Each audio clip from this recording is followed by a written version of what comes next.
Welcome to Pillar's Rate of Perceived Exertion series. I'm Kate Steiger, and I will be guiding you through this small tutorial. Rate of Perceived Exertion, or RPE as it's more commonly known in the strength training world, is a scale used to measure the intensity of your exercise. It is essential in order to build muscle to create an adequate stimulus that then gives us an adaptive response. Without the right stimulus or the correct amount of load for your body, you're not going to build muscle. You are going to certainly exercise, and there's value there. But if your goal specifically is to measure progress systematically in a program, then you've got to get to know your own RPE scale. And that's what we're here to do today, help you identify it.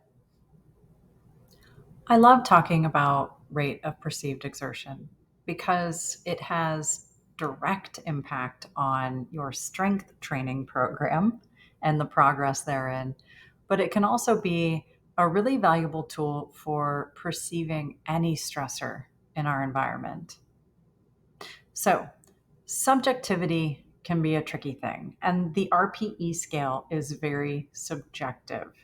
Think about it like the pain scale if you've ever been in the doctor's office or at a hospital and the nurse asks you what your pain is on a 10 scale.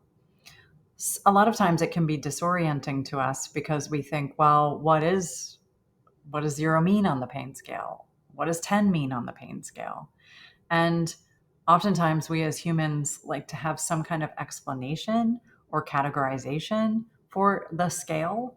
But unfortunately, this is really your scale, and it is up to you to begin to observe what a 0 is to you. So, a 0 meaning no stimulus, it doesn't at all feel stressful or hard. And then 10 being very difficult, very heavy, and really you can't go any further. So, what we need to keep in mind is that every day is different.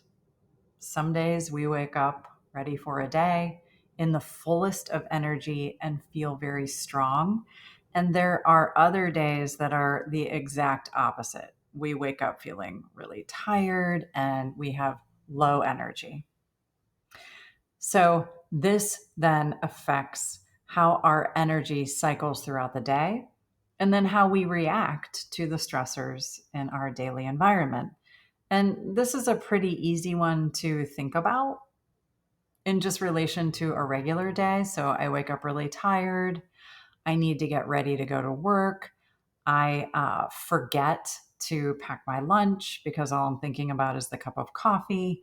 And now I have affected my lunch, and that's going to affect my energy. And I'm grumpy and cranky, and someone makes me mad at work for doing something really basic. But there we are in this state of stress, and my RPE scale would be much different in those moments than they would be if I was full of energy and ready for the day. So, to kind of layer on top of this, our current state has a context, and whether you've taken the right steps to fuel your body, whether you've had adequate sleep, or whatever your body is processing, it will affect how you perceive the weight of a stressor. So, what is, quote, hard for us can shift. And by gathering these awarenesses, we can begin to notice how readiness or how quality energy in can affect our ability to not only be prepared for stress, but how we perceive a stressor from one moment to the next or one day to the next. So, your RPE scale can be used to gauge any stress, not just the stressor of a heavy weight. Part two describes how we can use the RPE scale to begin to shift our awareness and adapt towards resilience. So, defining your RPE scale takes some practice. You can begin by just randomly observing a stress response in your daily life, stopping to consider your current state and its context, and then assign a number 1 through 10 in terms of how difficult you perceive the stress. Creating the shift is fun. So you can begin to notice how your preparedness might be affected by any number of factors. Give your stress some context and begin to feel a bigger sense of control over those stressors. You could ask, what can I do next time to come more equipped? This can be an easy one to think about in your daily life. So let's just say, for instance, that I don't go to bed until really late. I wake up, I'm super groggy, I'm grumpy, and I have to drive to work, and traffic just really makes me stressed. In those moments, I can start to assign a number for my stress level, but then I can intentionally create shifts in my perception of that stressor by again giving some context to what has happened leading up to that stressor.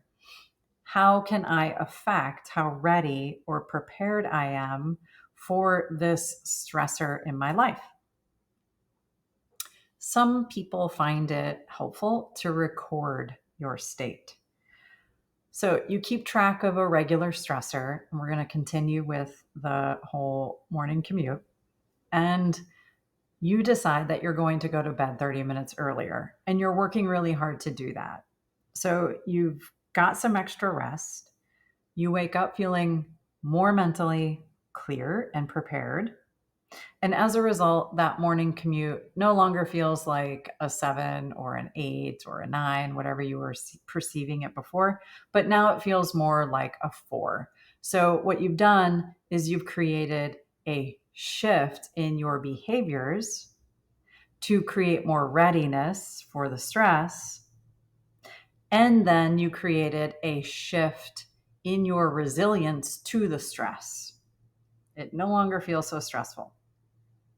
So, creating the adaptation is what we're going for. As we begin to use RPE in response to daily life stressors, we can gather a good deal of information about ourselves and begin to notice how much more resilient we can be to any stressor, no matter the context. So, part 3 has us getting into the strength training application of RPE. When we define our RPE scale within the context of a strength training program, you're most likely going to be given RPE assignments for each exercise in that program. So, most likely, a medium to heavy RPE, either a 6, 7, or an 8, will be assigned by a trainer to begin to create enough stimulus for muscle growth.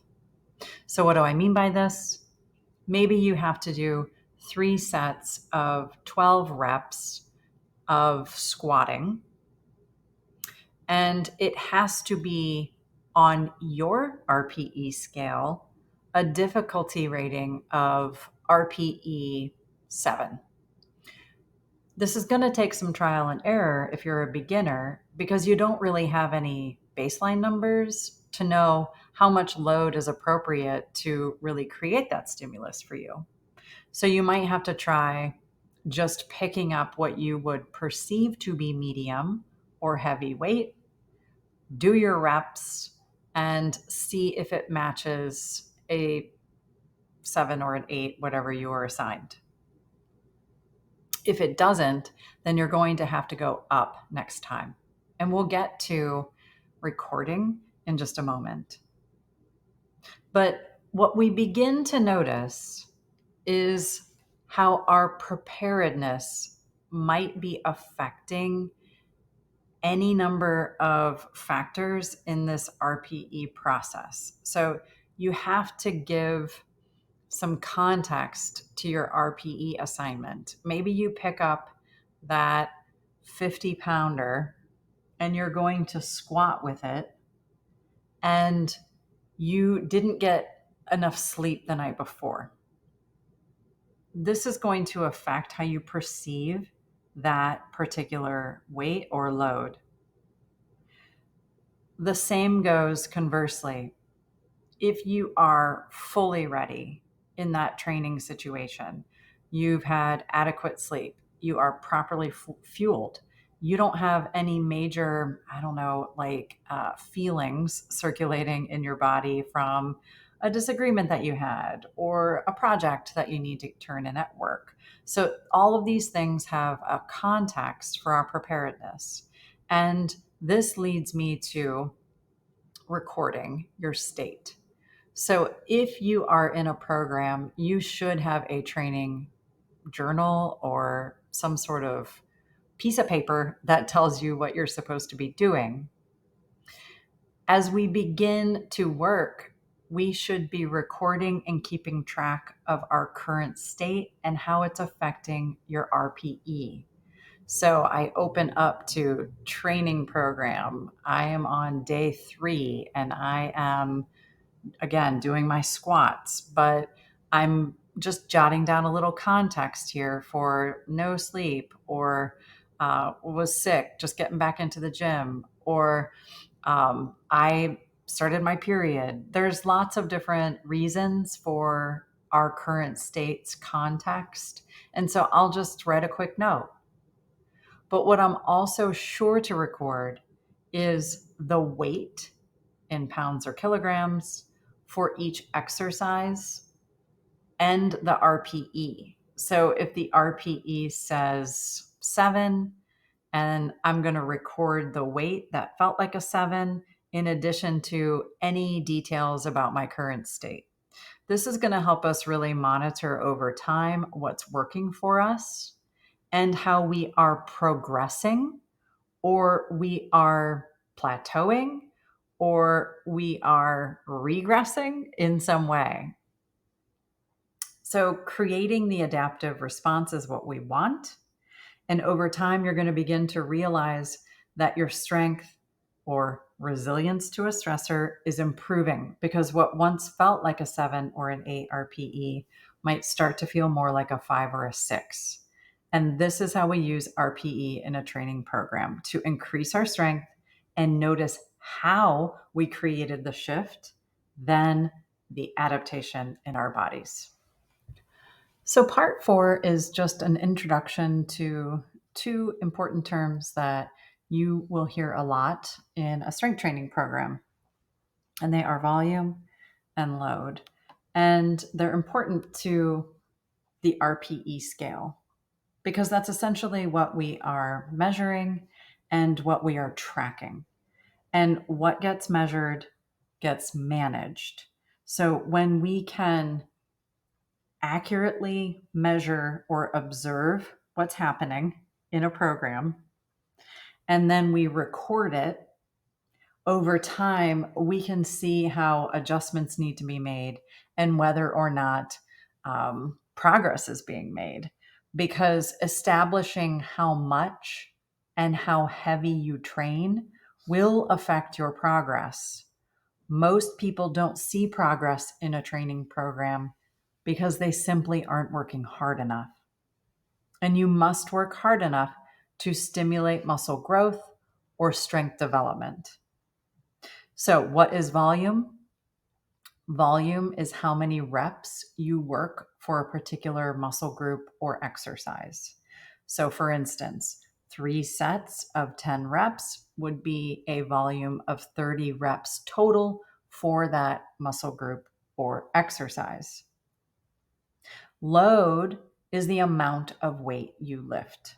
So, how heavy is it? And the RPE scale comes into play here because we are trying to choose the right amount of load and volume to achieve whatever you have been assigned that's going to create that adequate stimulus by your trainer. Part 5 is really just a closing message. RPE and strength work can bring us resilience in all parts of our lives. Without a doubt, strength training builds body resilience and affects our physical well being, though it's fun to consider how moving heavy things and doing this more insightful work on perceiving our rate of exertion can actually become a metaphor for building resilience in other parts of our lives as well. Thank you so much for sticking with me. And if you have a question or a comment, please leave it in the comment section below. Please give me a like or a follow or a subscribe. I really appreciate that, and I appreciate you. Thank you.